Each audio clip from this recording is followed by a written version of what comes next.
at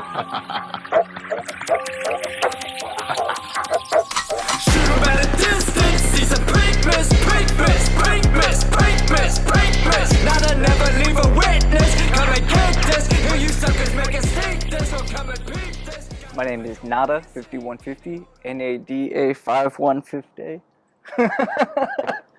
Yeah, I'm a rapper, producer, primarily vocals. Producing's been kind of a new thing, but I'm definitely gonna scratch out into that more. From North Carolina, been out in LA for damn 4 years now. 4 years now.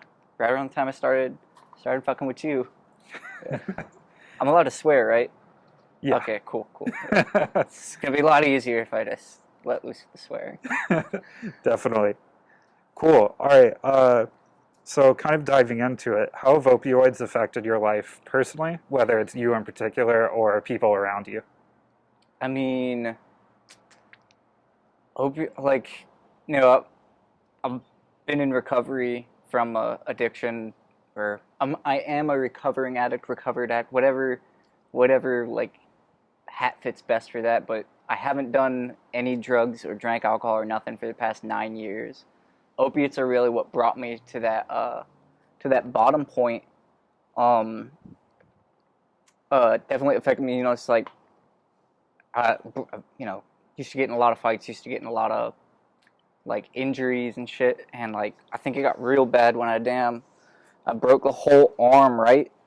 And like had to get a couple surgeries on that, and I just got all the pain pills I could have wanted. Like, and after that, I don't, just like, you don't get a refill on the prescription, you get something from somebody, blase, spirals down. And like, I was probably like 20 years old, like 120 pounds, like getting in trouble for like selling heroin and shit. And for some people, that would have been a good place to stop. Like, so that's how it's affected my life. It's like, that I'm like, and that's just how it's affected me, like, personally. It's like back in North Carolina, or I guess all over America now, people die left and right from opioid overdoses. So it's like the amount of friends or people that I've lost along the way is like, opioids are the number one reason why they've died. Shouldn't have said died. Whatever. I mean. Yeah. Does that cover it? Yeah, definitely. Cool. Yeah. And what led you to start supporting End Overdose? I met Theo right when I started moving out to LA too, and great guy.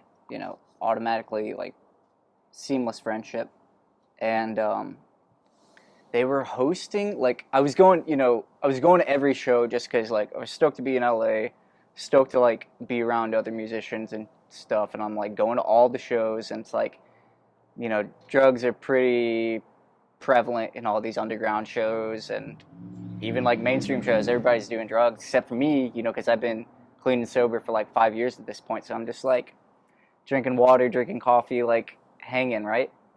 And from there, like, meet friends and meet Theo, and End Overdose and Theo were hosting this thing at the Echoplex where they were just talking about, like, it's kind of like I don't want to call it an event, but there was pizza. So take that where you will. And we just talked about, what to do if someone's overdosing. It was just kind of like not much a question and answer, but just like, hey, there's this stuff called Narcan. It's real easy. And I was just like, wow, this is just positive as shit.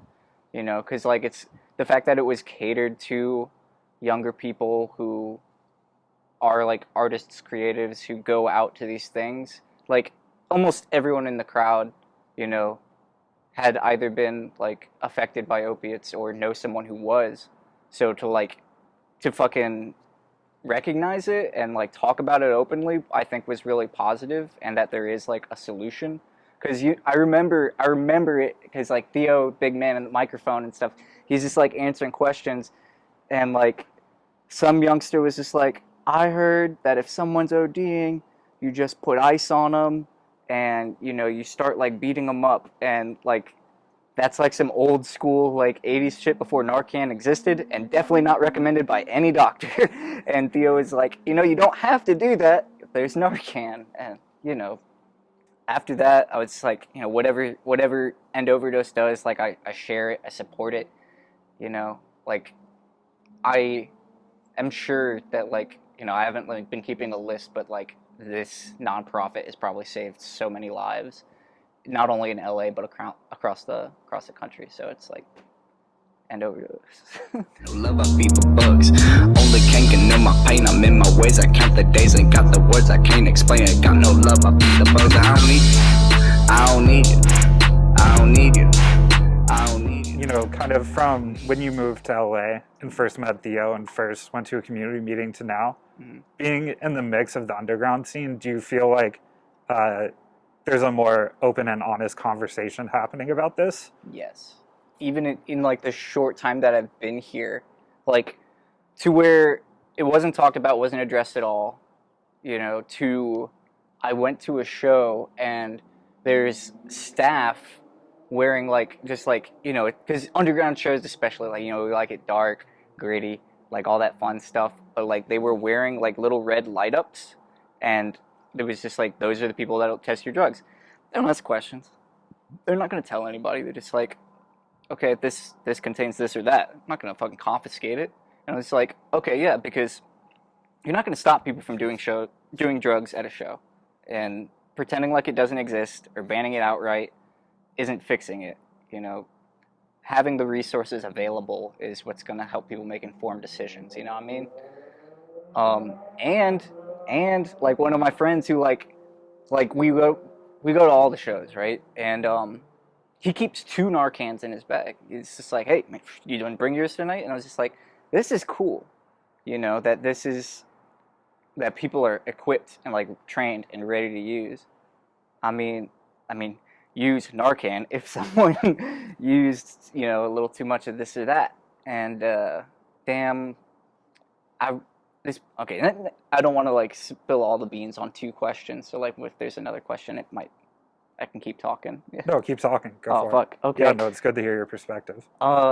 What I saw in like the news or some headline that came across my phone that opioid overdoses are the #1 killer of Americans 18 and up. And that was like a staggering statistic, you know. More than car accidents, heart attacks, cigarettes, like fucking anything else that could have, you know, kill a young person, or not even a young person, any adult, is opioids. And the fact that End Overdose is like getting the training out quick and easy, I think that's like the best and only way that this can get addressed, you know, because it's like, obviously there's a stigma around drug use, you know, like they didn't have Narcan when I was getting high, you know, and like I've talked to some people who are in recovery, you know, who are like, you know, maybe it's still attached some shame to opioid use or whatever, that it's like, you know, like or like you see maybe like a old school like uncle or somebody on like Facebook or something being like, you know, why they keep reviving these blah blah, just like something that's kind of hate pilled. And it's like, because they think that it's enabling the habit or whatever to save someone if they're dying. But I think that's a fucking stupid perspective, and that it gets people killed. Like, you know, like if they treat like Narcan like use like we would treat first aid or CPR, where you go anywhere, you're in any restaurant, someone knows the Heimlich, you know what I mean? And if somebody like fucking chokes on their food, you know, they don't fucking just let him choke. Oh, he's just gonna eat again. Might as well let him like, you know, play stupid games, win stupid prizes, hope he'll chew next time or whatever. You know, they help him, they save him. It should be treated just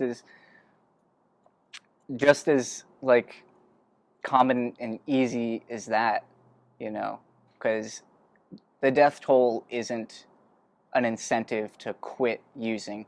obviously it's not the root of why, you know, people take drugs or whatever, but like this is a way to at least save some lives until we figure out that big picture question. Speaking, I wanna hear all that shit from the internet. Fighting is stupid and NADA is ignorant. Fighting is stupid and NADA is ignorant. Fighting is stupid and NADA is ignorant. Fighting is stupid and NADA is. Oh yeah, oh yeah, oh yeah. Don't waste my time, motherfucker. Oh yeah, oh yeah, oh yeah. Don't waste my time, motherfucker. Oh yeah, oh yeah. And what are some ways that people in the music scene can get involved in harm reduction that you're familiar with through End Overdose? You know, I go to all the shows. Like, I'm the #1 fucking music motherfucker out here. I saw you guys had a whole fucking setup at my man's show. You guys, like, not you, not Theo, no one I recognized was working there. I was just like, oh, End Overdose, and like they had the Narcan stuff, they had T-shirts, like information. They're just there, you know. So like anyone who wanted to be like, what's that about, you know, has the resources to deal with that, you know. So like I think that having that as easy and accessible as a first aid kit at every show, every bar, restaurant, fools carry it in their pocket, you know, just because you really don't know when somebody's doing that, you know. Like, not to like fucking completely like expose my hand as a junkie, but like when you like the desired effect is that nice fall asleep, the nod off, that is when you're overdosing. So once you cross that threshold, you're in overdose mode, and it's like you might come to and just be chill, or you might go brain dead, or you might die. So to have Narcan easily and accessible, you could save anyone's life on the bus, you know, not just at shows and everything, but like a show day or night, like any genre should just be prepared for that, just as they're prepared for somebody stubbing their toe, you know.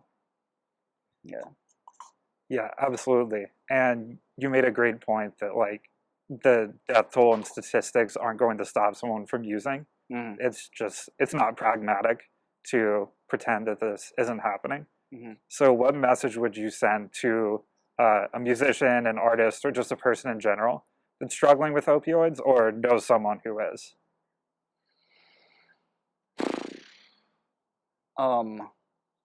You know, I can only speak on like my experience instead of like, you know, giving someone else advice. And I got clean and sober through AA, and I still, you know, am active in that.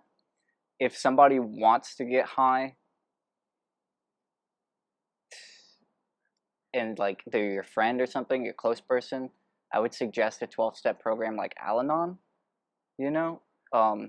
That's the only way that I've seen it, you know, like people really get some help with that, because no one could have told me that, you know, that I was an addict and I needed help. Like, I knew that. We learned in drug class and health class, opioids are bad. Heroin is bad. Don't do it. Ignored all the bright and garish signs and just did it anyway. So it's like I knew well that what I was doing was bad for me. I just didn't want to stop. Someone's really got to get to the place that they want to stop, and you can't really find that for them, you know. They kind of have to look within themselves. It's odd. Like I don't wear, you know, my recovery like on a t-shirt, but it comes out in my music, you know. It comes out as I express myself in conversations, you know. Like it's clear that I'm not fucked up or whatever. So I get a lot of DMs, a lot of questions from other artists, like saying like, how do you create when you're sober? How do you, like, I'm afraid to get sober because I think I'm gonna lose my creativity. That's a big one. Like a lot of people, you know, think that if I do, I'll lose my edge, or, you know, things like that, or like, how'd you do it, or what'd you do it? And it's like, you know, I tell them exactly what I did. Not a lot of people, like, I mean, like, I don't preach sobriety to anybody.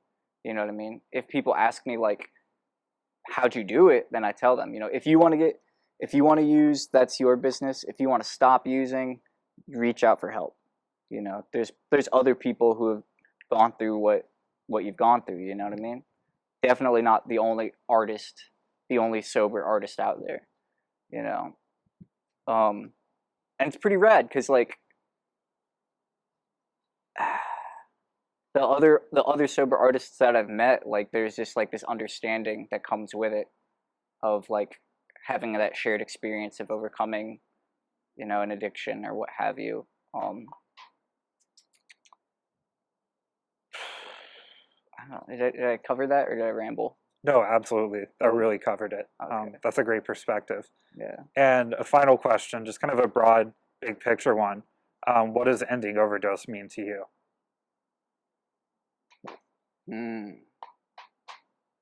I don't know. I don't want to like get too like conceptual or like talk about like politics or anything, but ending overdose is just lowering the death toll, you know, making it so mistakes aren't permanent, you know.